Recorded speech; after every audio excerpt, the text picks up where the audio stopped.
And football's on.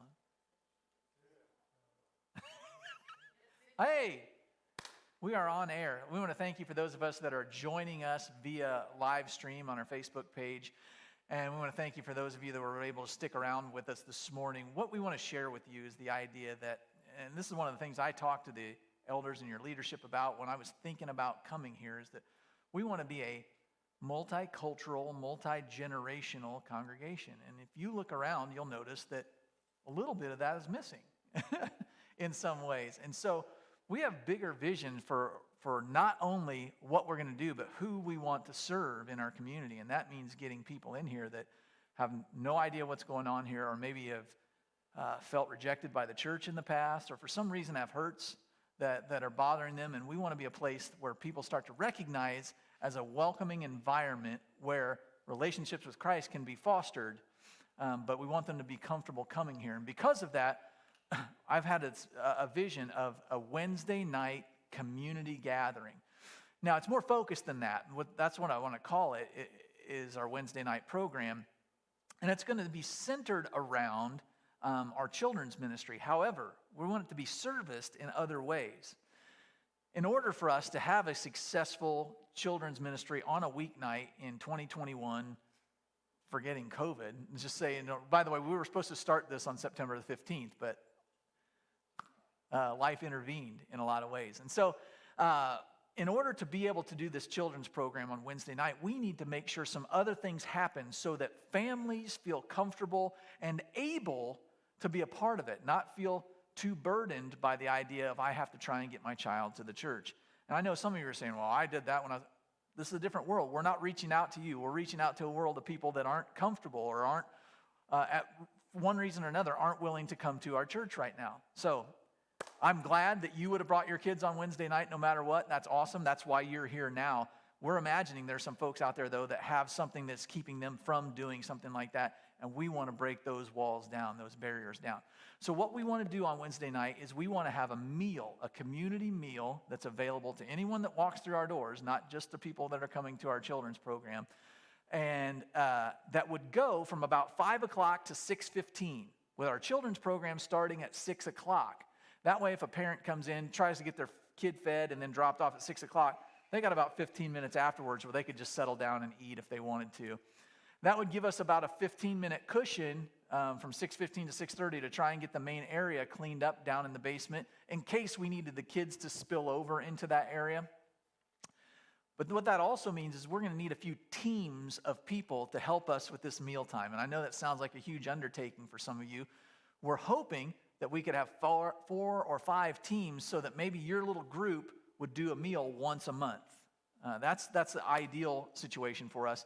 If we can't get that many, maybe we can manage with 3 for a while or something like that. But our goal is to have 4 or 5 teams so that we could rotate through this and you could have a break from it a little bit. But also, you would be uplifted by your opportunity to serve once a month, and especially if you start to see people coming through the door that just haven't been here before. And it's a very, very valuable ministry. We want to have this kids program going as well with a long-term goal of someday. I'm skipping around. I'm going to explain the kids program last. I'm sorry. Because that's the focus of it. But I want to tell you the extraneous things that I want to happen because of it. Eventually, I want to have a small group that meets right here in the building somewhere for parents of those children so that they're knocking all these things out. They come here for dinner, the kids go to the children's program, then they go to their life group. So we're getting all this stuff accomplished in one evening for them. Less travel, less trying to work around schedules and ball games and practices and after-school activities, all those things. We're going to try and get these things all done at once. We are not going to be able to start that adult group right away because I need to be very hands-on with the children's program at first. But the goal is to get such a great team of people doing this children's ministry that eventually I can let that go, and Jared can be there to help. Let that go and let it be managed by other people so that then I can go and meet with the parents. So, having said that, this is what we need, okay? You've got this handout before you.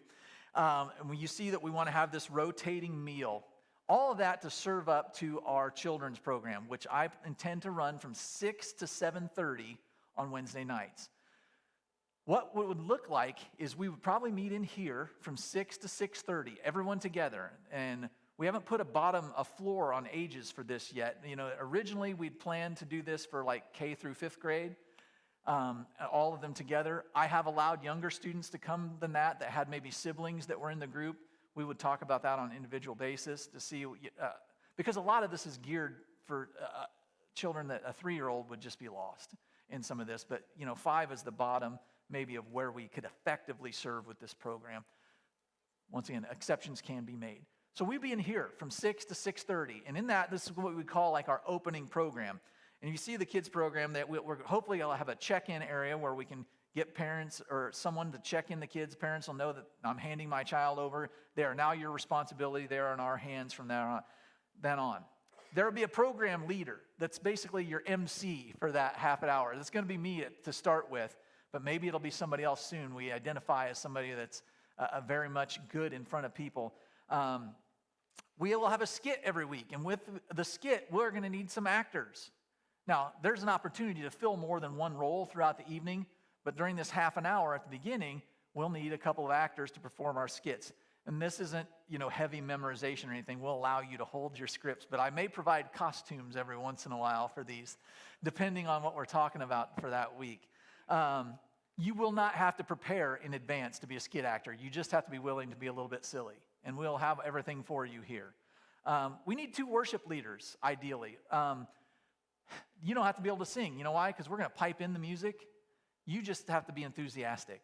As a matter of fact, the kids may never even hear your voice once the music starts going, but I want you to be able to stand either up on stage or on the floor here, or however we decide to do it, and get them motivated and get them excited and get them out of their chairs and encourage them to be a part of what's going on. And we'll have some cool graphics and cartoony imaging with our lyrics and stuff up there.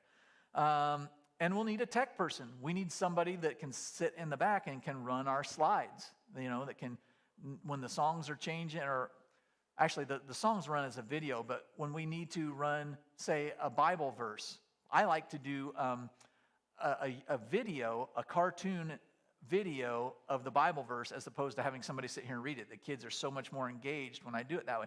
But that means occasionally there will be a video that shot up there from ProPresenter, and we need somebody in the back that's clicking that button saying, yep, time for that. So we need someone to run the computer during this service. It sounds like a big undertaking. It kind of is at first, but once you get used to it, it runs really smoothly. And so you can see from that, we need maybe a half a dozen people to make this first half an hour work well. Then for the next hour, what we're going to do is we're going to separate them into ages. Depending on how our kids break down, probably 2 years, maybe 3 at the most age groups, where they will rotate to 3 different stations with kids that are close to their own age. One of these stations will be taking the Bible passage from that night and digging a little deeper than we did during the introduction. So we'll need a Bible teacher that's going to teach 3 times to 3 different age groups. And there will be different curriculum for the different age groups. Second is the, what do I call it? The object lesson teacher. The object lesson teacher oftentimes has a craft, some sort of activity game. Maybe it's something we do on the board. And we usually generally stick our memory verse into that 20-minute segment. And then the third one is an activity team. And that's where we have them do something physical, some sort of game or something like that, which when I was talking before about using the basement, we might have to spill over into the basement for that sort of activity. And we will rotate these kids to different groups every 20 minutes, so they'll hit all 3 of them by 7:30. You think that sounds like a whirlwind. It is a little bit, but here's what you know. They are kids, and kids don't like to sit still. And so we keep them moving in 4 different places during the night, and they don't get as bored. And they feel like each thing is new, and I'm with a new teacher. So from that, you'll hear we need a Bible teacher that's going to teach 3 times. We need an object lesson teacher that's going to do 3 times. Probably need 2 activity people that would lead the game, because it's a physical game. You might need 2 people setting things up or getting the kids to run it properly. That also means that somebody from the first segment could be doing something different during the hour. So if you were a skit person, you could be the activity person later. So you can carry double duty with this. I've done all of them at one time or another. What am I forgetting, Jared? All in advance. You don't have to come up with anything. I will have it all. As a matter of fact, I will have it to you, maybe the series, all up front so that you can have it in advance. Yes, ma'am.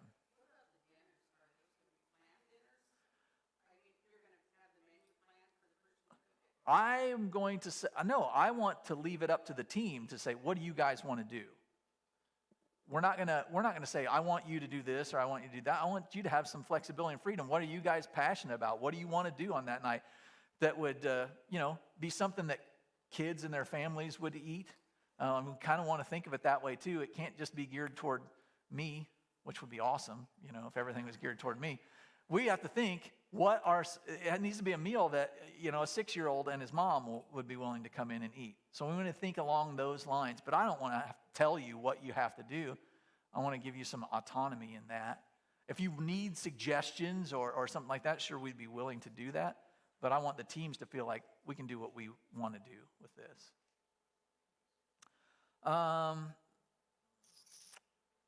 So anyway, 3 rotations. There's one more position that I didn't mention, and that's the, yes. We had another question? Yes, ma'am. We have no idea. So we probably want to over-plan at first, and then kind of, maybe what we'll do is at first prepare something we can freeze if we have a lot of leftovers or something those first few weeks until we get a feel for what's happening. So that might be the direction we need to go. Let's plan for 50 or something like that. We don't want to run out that first night. Or maybe we do something those first couple weeks that's something we can kind of make as we go. That's not difficult. Yeah, if it were hot dogs or something like that, yeah. So there's one more position that I haven't mentioned, and that's just group leader. This is the entry-level position to get you involved that has absolutely zero teaching or responsibility. You would be a person that would go with the kids group to each position. You're just their leader. I imagine being the engine to the train. You know that at 6:30 I'm taking them to this room, and then at 6:50 I'm taking them to this room, and you just go with them, and they recognize you're our guy, you're our lady, you're our leader. You're also kind of help to keep things quiet while the Bible teacher is trying to talk to them. If you've got a couple of kids or have trouble sitting still, you'll figure that out, and as their leader, you can help keep them corralled a little bit. But I've always looked at that as our entry-level position into ministry. You become a group leader. You walk around with the kids, and then as you discover what your passions are, what you like to do, the things that you want to be involved in, you see these things the other teachers are doing, you're like, I could do that, or I could be a skit leader, or I could lead the songs, And so we use that position to encourage people to do more, and that's going to be available as well. So as you can see, we need a handful of people to really make this thing work. And what the mission or the goal for today is for you to see this, to pray over this list and try and think, is this the way God wants to use me to make sure that we're becoming a multicultural, multi-generational church that's serving the needs of our community? Jared has said many times, our elders have said it too, we see kids wandering around here with absolutely no, just wandering. So we want to be a destination place on Wednesday night for kids in grade school. But Jared's going to share some other things about his Sunday night program. Please feel free to ask questions if you think of something. But oh yes, go ahead. Yes. Yes. So suppose in a perfect world we'd have the kindergartners and first graders together, the second and third graders together, and the fourth and fifth graders together. And they would rotate together to each station and stay together. So you need a team leader for each one. You're like the head of the centipede as they trample behind you, Okay, Jared, you want to talk about Sunday night? Yeah, so thanks for coming. Our youth group is called Evergreen Youth. It comes from a Bible verse that says that in the Old Testament that says God is an evergreen tree where we get our life. So that's where we got it from. We felt like it fits in with the community here, very outdoorsy and beautiful, trees everywhere. So yeah, we thought that was cool. And our slogan is Stay Wild. And hopefully it'll be your slogan too. You look like a bunch of wild people. And I'm going to explain what that means. At first we picked that, and we weren't sure where the direction of it. It just sounded kind of cool. But it really settled in my heart that is something that I'm passionate about is when I read Romans 12:2 that says, don't be conformed to the world. So in a Christ-centered way, we stay wild and grow wild together instead of being conformed in all these directions that the world pulls us. So yeah, I hope that you stay wild too with us. So that's our name and our slogan. And in my vision for youth group comes from my experience. I didn't grow up in church. My family just had almost a zero background with church. Never talked about it. I just didn't know anything. They weren't against it. So I just know that there's so many kids out there that would just be magnetized to Jesus if they have the opportunity. So our vision is to cast, it's basically the same vision as Clint was explaining, which is really encouraging to hear, that we're just going to cast an extremely wide net. Because there's kids like me, there's kids that are going to come here because their family's here. They have an easy in, and that's great. That's amazing. But there's kids that are out there that are isolated and neglected in any way you can think of, emotionally, time. They might have a great life, just aren't in the church world, and that happens too. So we're going to cast an extremely wide net, so every kid in Coquille can feel safe coming here. Going to cast a wide net. So what that looks like and how we're going to grow is I hope, and my dream, and I ask God that he brings a lot of kids so we can have a junior high night and a high school night. I don't know about you, but trying to teach the Bible and have games for 6th graders and seniors that are about to go to college is very wonky. They do it, and they've been having fun. Right now we're together in one group, but the goal is to have them separate after we get 10 to 15 of each grade. We want them separate. So that would be really cool. So that's where you all wild people come in. So right now we could also use more leaders, but in the future we're going to need upwards of 14 to 20 leaders to do that effectively, mostly because I'm really passionate about small groups. So if you remember anything about what youth needs, we need small group leaders. It's because we do games, and then I talk about Jesus, and then we break up into small groups separated by age and gender. So yeah, I don't need to explain that. We separate throughout the building with 1 or 2 leaders. So as you can see, if you separate high school and junior high by age and gender, that's 4, 5, 6, 7, 8. That's like 14 or 15 groups already. But I think that's necessary in the future, just to grow like really strong friendships. And in my experience, those small groups is where kids ask the real questions. Because most of small groups is kind of chaotic and fun, but small groups, kids their barriers come down, and where they can really see their leader for who they are and their role model. In my experience, everyone's favorite leaders are 40 and above, and just very intentional, and they feel like a parent or grandparent's role in the kid's life, and they look up to them a lot as their small group leader. So yeah, we need a whole bunch of small group leaders. So yeah, if you have been thinking about youth, I just want to tell you how easy it is, okay? Don't be afraid. The kids aren't actually wild. They're actually pretty calm. They're just wild in their heart. Amen. If you think that you can make relationships, be encouraging, play ping pong, watch kids play video games. You don't have to play them yourself. and lead a small group, then youth might be for you. It's a great place, lots of growth, lots of kids accepting Jesus already. And I feel like we're just getting the parts ready, but the kids are already ready. So we're trying to keep up with them. So yeah. And if you're interested, you can find me after, and I have a layout. This is what I give our small group leaders. We have about 5 right now. It has a schedule. I write everything down because I have ADD and can't remember what my last name is. So very organized. It's a schedule of the night, so everyone can look at it and not ask me, because I'll forget.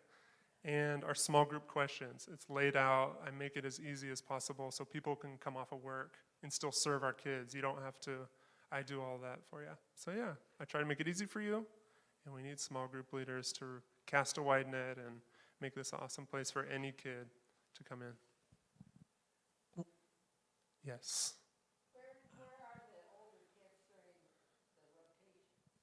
No, That's little kids. That's a great question. I didn't explain that. Yes. So junior high and high school meet on Sunday nights from 6 to 8. And right now we're all together, grades. So junior high and high school is a completely different thing than what Clint explained. They might come on Wednesday as helpers, though, which I've done a lot in the past. I've had high school people help. Sure. And that's a great question, yeah. So this is a separate event for junior high and high This school. is a great entryway into ministry for high school kids, too, to serve on Wednesday nights if they have the ability or the time. Yes?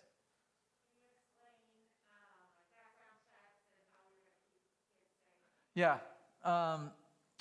We do require background checks. I think Sheila manages that for us. If you're interested, we are going to have you checked. And those will be kept on file for parents. We want them to know that we've done this work ahead of time. We're also going to make sure that children are never alone. That's one of the reasons for having a leader with each. For instance, if some kid has to leave the room while they're in their Bible class, that leader is going to walk with them to the bathroom door or something like that, so they're not wandering around the building freely.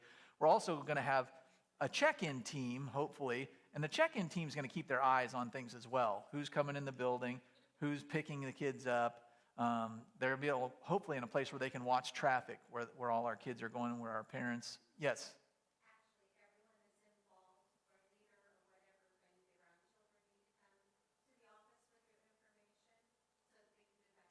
Correct. Anybody that's going to be involved in any of these ministries needs to submit their information to the office so that we can get these checks done.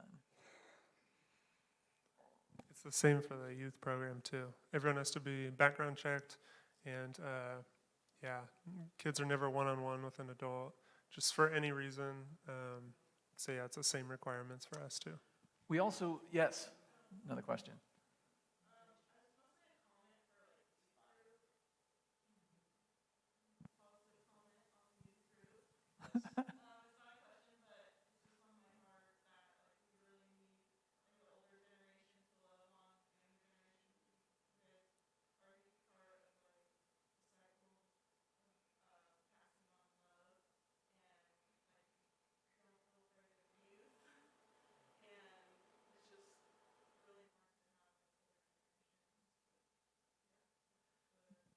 We're desperate for grandparents that love us and love the kids very well.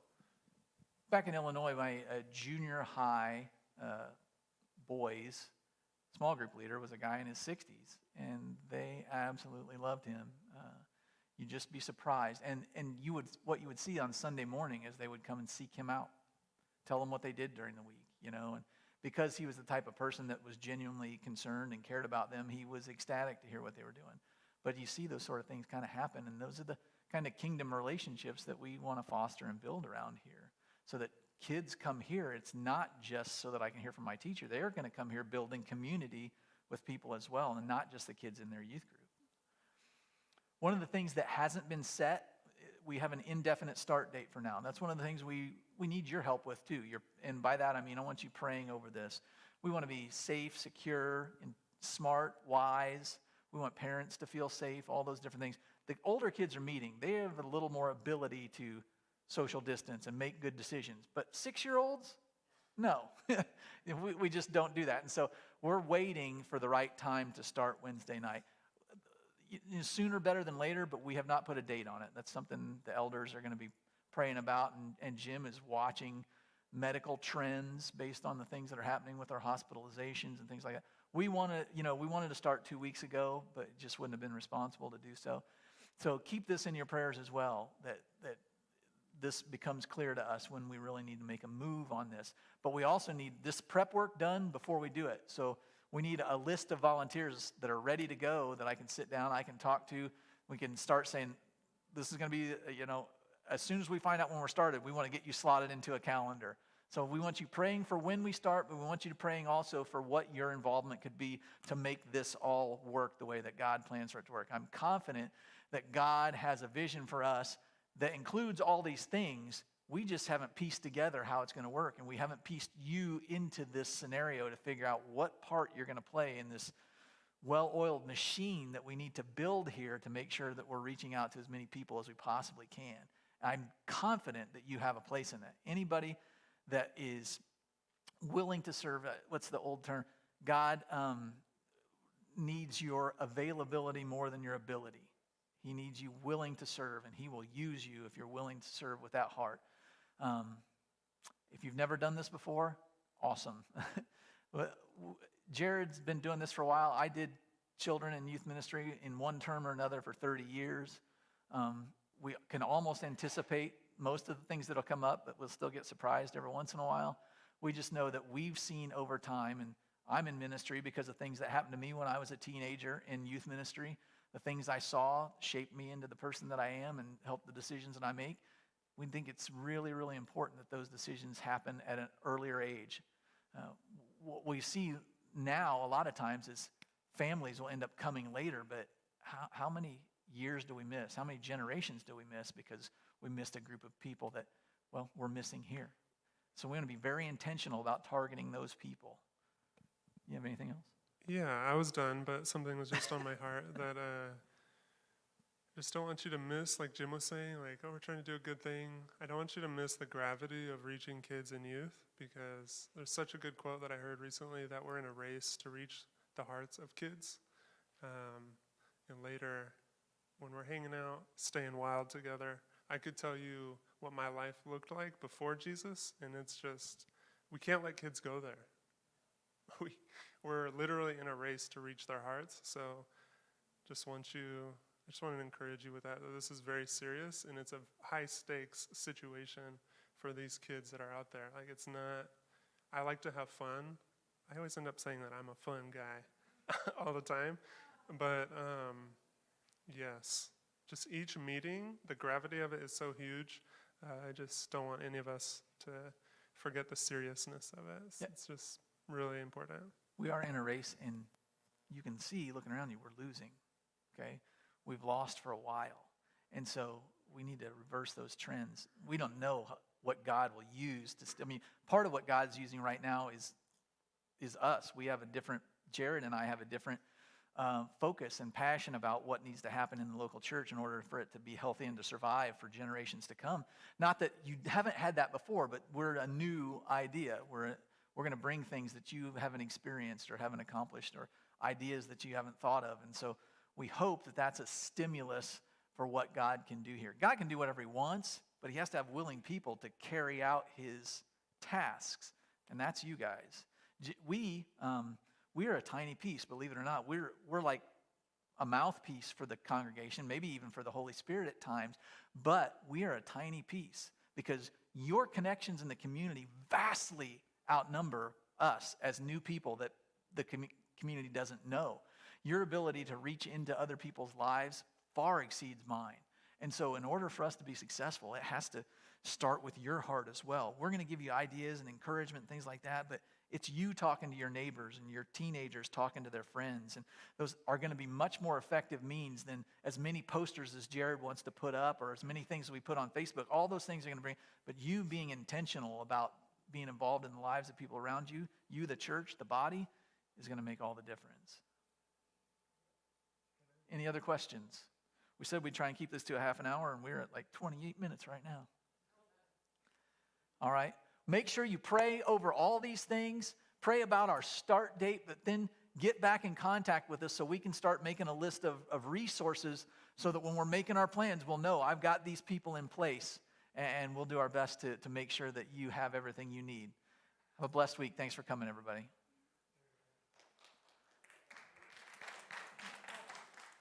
Yes, ma'am. I'm going to turn my